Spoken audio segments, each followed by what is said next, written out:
Il se trouve que Génération Identitaire est très efficace en tant que lobby anti-immigration. Moi, je suis venu dire ici à Poissy qu'il ne faut rien laisser passer en République. J'étais pas en sécurité dans mon établissement.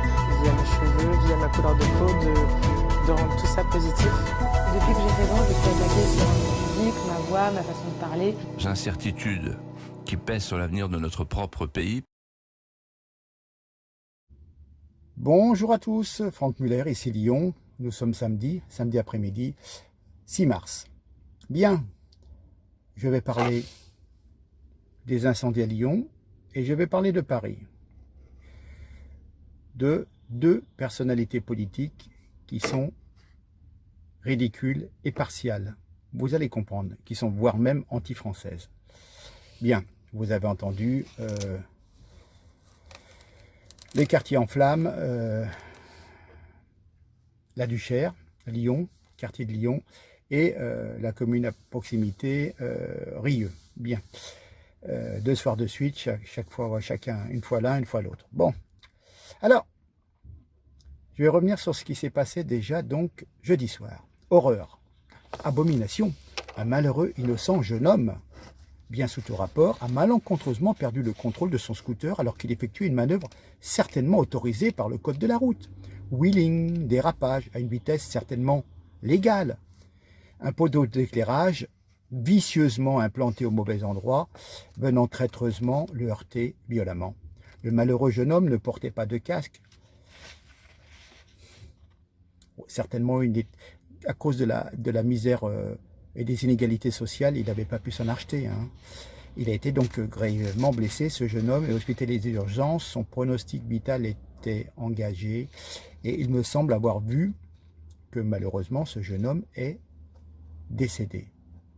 Sous réserve, mais il me semble bien. Bon, alors évidemment, de nombreuses voix dignes de toute confiance, les grands frères, les amis, les voisins, se sont immédiatement élevés, dénonçant l'implication d'un véhicule de police banalisé dans l'accident qui aurait, par son action, ce véhicule aurait provoqué l'accident, parce que il était en infraction, mais il fallait le laisser passer. Mais non, à première vue, il n'y en avait pas. Mais bref. Le maire vert écolo de Lyon, Grégory Doucet, s'est tout de suite précipité, tout à faire cessante sur les lieux du drame, se fondant même d'un tweet qui est devenu depuis introuvable, dans lequel il assure à cette victime de l'injustice sociale et peut-être de violences policières inadmissibles. Le maire assure donc le jeune de toute sa solidarité et sa compassion, et l'IGPN sera saisi afin de faire toute la lumière sur les événements et l'éventuelle responsabilité de la police présumée coupable dès le départ. Nous sommes bien d'accord. Alors, s'en sont suivis bien sûr des affrontements entre jeunes et forces de l'ordre, caillassages, tirs de pavés, de mortiers, incendies de voitures, de motos, de poubelles, bilan, 0 arrestation et heureusement 0 blessé parmi les jeunes indignés, à juste titre bien entendu, 2 blessés chez les forces de l'ordre, mais c'est pas grave, eux ils sont payés pour ça, ça ne compte pas, c'est leur boulot, voilà. Donc sortez vos mouchoirs, vos kéfiers, vos voiles, mettez vos t-shirts Arab Lives Matter, voilà pour la version officielle. L'autre version incorrecte que vous ne trouverez nulle part, c'est le jeune ne portait pas de casque, ce qui est une contravention. Son scooter n'était pas son scooter puisqu'il était volé, ce qui a été un délit. C'est un fait timidement dévoilé par le premier article mis en ligne, mais très vite supprimé. On se demande bien pourquoi d'ailleurs. L'article faisait prudemment mention d'un scooter dérobé. C'est juste dérobé, c'est pas volé. Vous voyez, bon, voilà. C'est quand même moins grave. Journalistes, prenez note. Désormais, le participe passé volé sera obligatoirement remplacé par dérobé ou au choix subtilisé. Je dirais même mieux emprunté. Enfin, le mieux étant, pour préserver la présomption d'innocence, d'utiliser effectivement le terme emprunté. Comme ça, on ne se doute pas que c'est un voleur.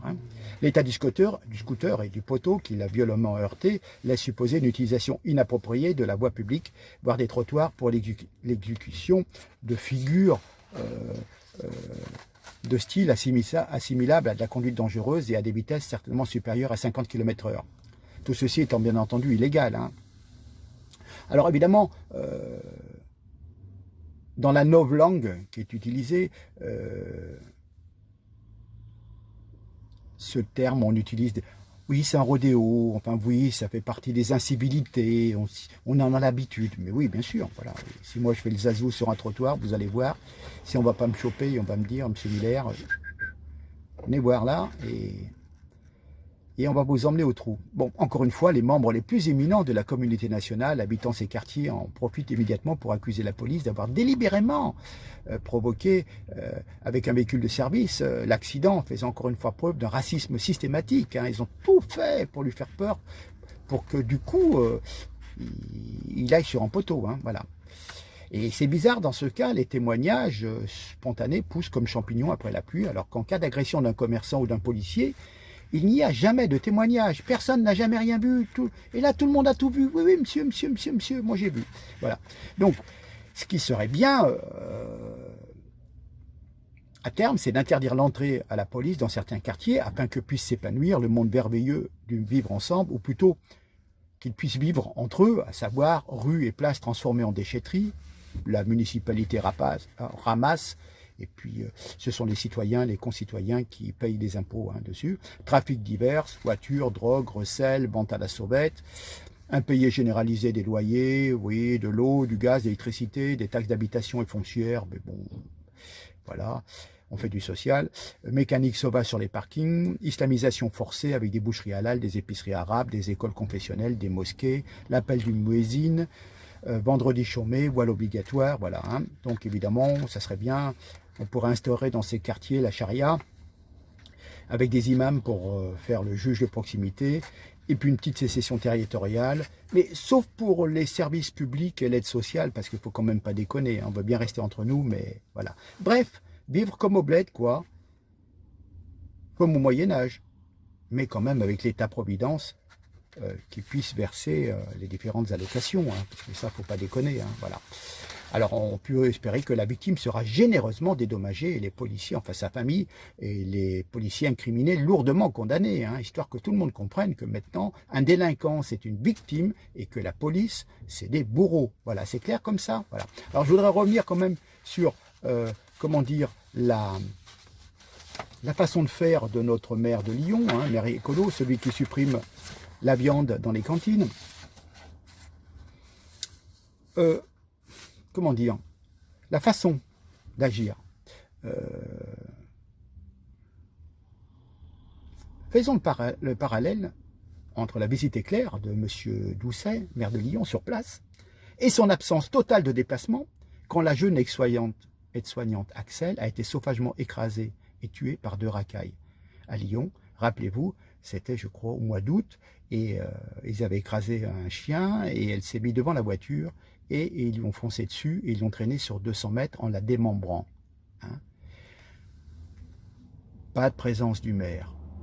Des gens ont déposé des fleurs, et 2-3 jours après, les fleurs ont été enlevées.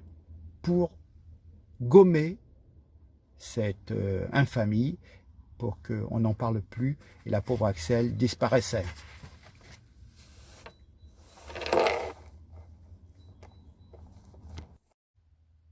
Excusez-moi, une légère coupure.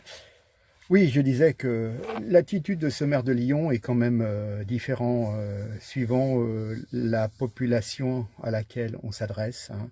Donc Axel, sauvagement écrasé, n'a pas nécessité un déplacement, ni même l'adjoint sécurité, je crois. Et là, nous avons vu le maire de Lyon venir tout de suite le soir avec son adjoint à la sécurité. Voilà. Hein. Il y a des victimes, si vous voulez, hein, mais Axel était certainement beaucoup plus victime. Hein, elle n'y était pour rien. Elle était devant cette voiture conduite par 2 personnes issues, voilà, d'une certaine population. Et ce jeune, malheureusement pour sa famille, était sur un scooter à première vue emprunté, et il faisait le zazou, et il a perdu le contrôle. C'est malheureux, mais justement, quand on dit qu'on fait la chasse aux personnes qui se livrent à des rodéos, etc., ils mettent leur propre vie en danger, en plus sans casque, mais franchement. Maintenant, vous obligez à mettre un casque en vélo, et lui, il fait du 2 roues sans casque. C'est dingue, voilà. Et ça, voilà. Et en plus, souvent, Bon, ça se passe parfois dans des quartiers relativement défavorisés. Et souvent, il y a encore des jeunes enfants qui sont sur des trottoirs, etc., des enfants de 2-3 ans qui sont victimes parfois de dérapages, de sorties de route, de véhicules, soit de voitures, soit de 2 roues. Et en plus, non seulement ils mettent leur vie en danger, mais ils mettent la vie de leurs concitoyens, de leurs voisins, de leurs amis du quartier, voilà, par une conduite inconsidérée. Donc, vous voyez, je veux dire, pour chasser des jeunes en 2 roues qui font les fous, c'est pas du racisme, c'est éviter quelque part qu'ils se cassent la figure et se tuent, ou qu'ils tuent d'autres personnes. Mais bon, on veut pas le comprendre, donc voilà, hein, c'est comme ça. Hein. Je vous laisse. Oui, alors, donc, j'allais vous dire, je vais revenir vers vous. Je vais vous mettre quelques flammes le lendemain. Eh bien, c'était Rieux. Après, donc, la Duchère, c'était Rieux. Alors là, c'est pas un scooter qui s'est écrasé. C'est simplement qu'il y a eu des saisies de drogue. Et donc, la police fait son travail et ben, ça gêne parce que, vous vous rendez compte, si on ne peut plus faire du business tranquille, et ben, voilà. Donc, du coup, ces jeunes gens, ne pouvant plus dealer comme il faut, leur niveau de vie baisse, hein, si on leur confisque, s'il y a des saisies de drogue, et ils ne sont pas contents, donc ils mettent le quartier à feu et à sang. Rappelez-vous qu'à la rentrée, il me semble, c'était octobre, ils avaient voulu mettre le feu à une église. Voilà, sur ce, je vous rejoins tout de suite, quelques petites flammes, et je reviens avec vous pour vous parler de Madame Hidalgo sur Paris, et vous allez vous marrer. À tout de suite.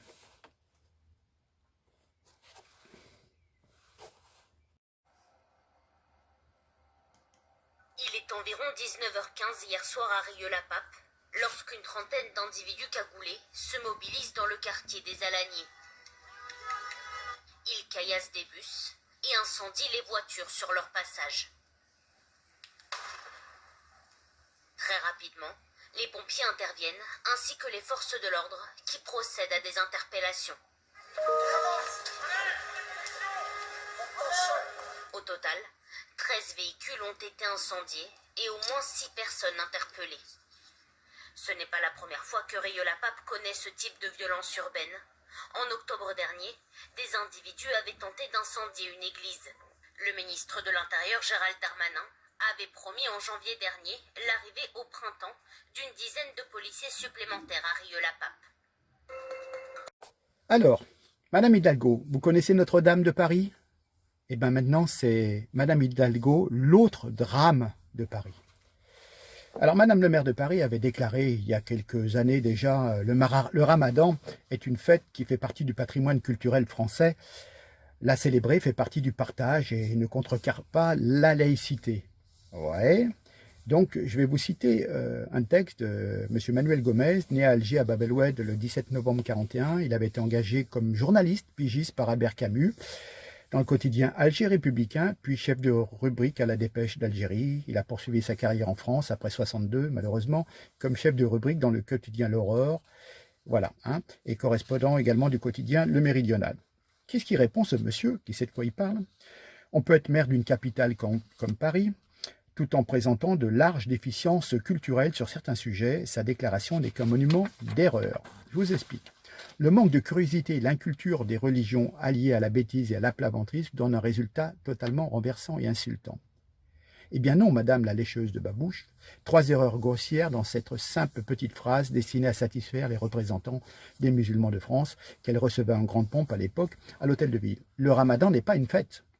Bien au contraire, il s'agit d'une épreuve pénible imposée par le prophète à ses croyants afin de tester leur fidélité. Jeûne total, abstinence sexuelle, étude du Coran durant toute la journée. Les manquements étaient très sévèrement punis jusqu'à parfois la peine de mort. Cela n'a rien d'une fête. La fête suit dès la fin du ramadan, car justement, c'est une fête que cette épreuve soit terminée. Il s'agit alors de l'Aïd el-Fitr, et cette fête peut même durer jusqu'à 3 jours. Voilà, déjà une chose, un point. Le ramadan n'a jamais fait, ne fait pas et ne fera jamais partie du patrimoine culturel français. Madame Hidalgo imagine-t-elle une seule seconde que l'occupation de la France du Sud avec ses pillages, ses razzias, ses paiements de rançon, son exploitation systématique au bénéfice du califat, son esclavage sexuel pour les femmes et économique pour les jeunes hommes qui étaient châtrés afin de pouvoir ni forniquer ni se reproduire, etc., permettrait un jour d'inscrire cette période néfaste au patrimoine culturel de notre pays. Bien. Troisièmement, célébrer le ramadan ne contrecarre pas la laïcité. Effectivement, que les fidèles musulmans pratiquent le ramadan ne contrecarre en rien la laïcité, tout comme les juifs et les chrétiens qui célèbrent leurs fêtes religieuses. Mais quand la pratique de la religion musulmane nous oblige à la subir contre nos volontés, cela contrecarre la laïcité. Quand on ne veut pas que les femmes soient soignées par des médecins hommes, quand on exige des horaires spéciaux dans les piscines ou salles de sport, quand on exige des menus halal dans les cantines des crèches et des écoles, quand on porte le voile dans l'unique but de provoquer justement les lois laïques, quand on demande que l'on offre des églises pour en faire des mosquées, quand on débaptise des fêtes chrétiennes et que l'on supprime le mot saint sur les médias télévisés, notamment à la météo, et que l'on souhaite également le supprimer dans le nom de nos communes, peut-être un jour on ira à Tropez, à Raphaël ou à Étienne, pour Saint-Étienne. Alors, voilà.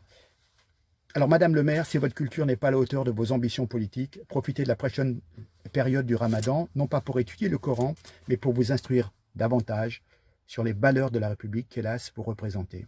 Et souvenez-vous que l'Andalousie, où vous êtes né, a subi 7 siècles d'occupation par les morts au cours desquels des dizaines de milliers de vos anciens compatriotes ont payé de leur vie pour s'en libérer et d'autres, livrés à l'esclavage, se sont vus privés à vie de leur liberté. Voilà. Il est quand même bon de signaler l'ignorance et la connerie de nos élus. C'était signé donc de monsieur Manuel Gomez, né à Alger. Voilà. Beaucoup de talent ce monsieur, beaucoup plus que moi. Je ne suis que l'interprète de son message. Voilà. Je vous laisse en tous les cas. Je vous remercie. Je vous dis certainement à lundi ou mardi. Profitez de votre week-end.